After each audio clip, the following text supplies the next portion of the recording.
Alam mo, maging yung panawagan ni BP Sara tungkol sa pagpunta sa mga rally sa EDSA, magaling siya, tamang-tama. Alam niya, damang-dama niya ang nangyayari. Sabi niya, huwag na kayong magpunta sa EDSA. Huwag na kayong magpunta sa rally. Yung pera ninyo, yung ipapamasahin ninyo, idagdag ninyo sa kakainin ninyo. Ang galing niya. Ibig sabihin, nararamdaman niya. Nararamdaman yung nangyari talaga sa ground. No?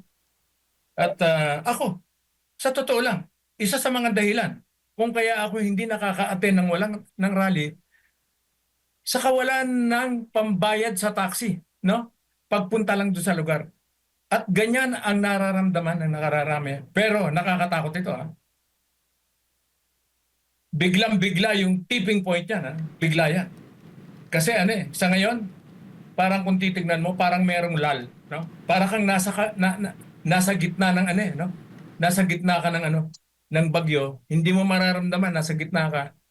Pero yung hangin, yung lakas, yung bigwas ng krisis sa kapaligiran na magdudulot para umalis ang taong bayan, nandyan yan.